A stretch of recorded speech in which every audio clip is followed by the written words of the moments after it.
Marcus Chen had been a cargo hauler for 15 years, running supplies between Earth colonies and the Outer Rim trading posts. He'd seen strange things, sure, but nothing had prepared him for what happened at Station Kepler 442b that Tuesday morning.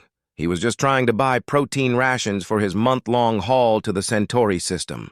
The automated vendor in the station's lower deck had malfunctioned again, typical for these frontier outposts, where maintenance came second to profit margins. Instead of dispensing the usual synthetic meat cubes, it had opened a restricted cargo bay. "What the hell?" Marcus muttered, peering into the dimly lit compartment. Two pairs of large, luminescent eyes stared back at him from the shadows.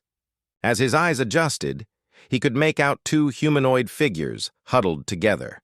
Definitely not human, but unmistakably sentient. Their skin had a subtle iridescent quality, and delicate antennae twitched nervously atop their heads. "Please," one of them whispered in heavily accented standard. "Help us." Marcus's first instinct was to back away and report this to station security, but something in their desperate tone made him pause. These weren't cargo. They were people. The realization hit him like a plasma bolt to the gut. "You're Zalani, aren't you?" he said, recognizing the species from news reports. The Zalani homeworld had been strip-mined by the Hegemony Corporation 6 months ago, displacing millions. The taller one nodded. "I am Kira. This is my sister Naya. We were supposed to be transported to a refugee settlement, but someone decided you'd be worth more on the black market," Marcus finished grimly. He'd heard the stories. Zalani were prized as servants by wealthy collectors due to their empathic abilities and natural grace. Marcus glanced around the empty cargo bay. No security cameras down here. The traders preferred it that way for their less legitimate business. He had maybe 10 minutes before someone came looking. "Can you walk?" he asked. Both sisters nodded eagerly. "Good. Follow me. Stay quiet and keep your heads down."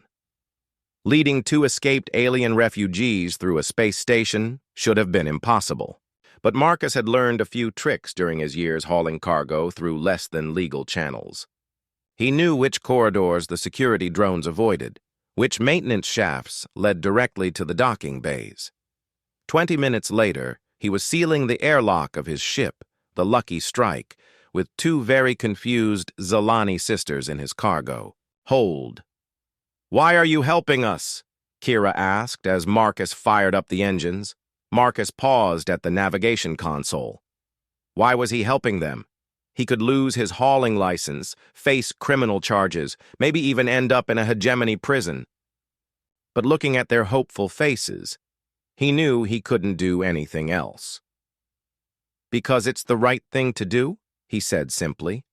"And because humans have a bad habit of getting involved in other people's business." The sisters exchanged glances. "We have heard this about your species," Naya said softly, "that you cannot ignore suffering, even when it would be practical to do so." "Yeah, well, it's gotten us into trouble more than once," Marcus replied, plotting a course away from the station. "But it's also why half the galaxy's refugees end up on human worlds instead of rotting in corporate camps."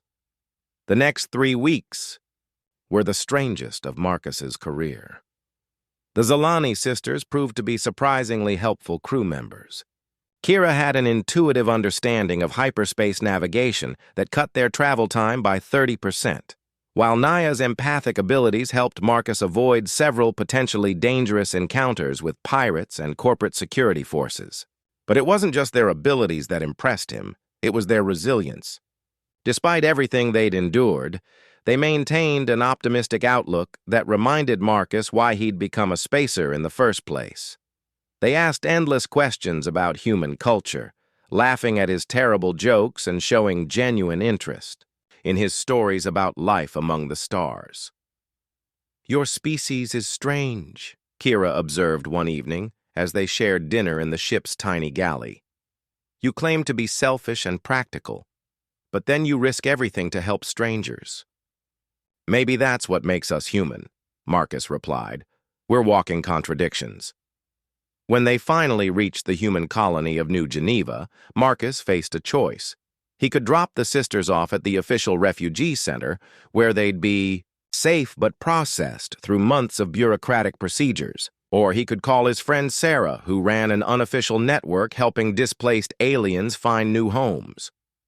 "Sarah's operation isn't exactly legal," he explained to the sisters, "but she's helped thousands of refugees start new lives without getting tangled up in corporate red tape."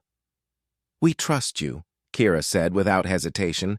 "You have proven that human honor is not just propaganda." 3 months later, Marcus received a message from Sarah. Both sisters had found work as cultural liaisons, helping other Zalani refugees adapt to human society.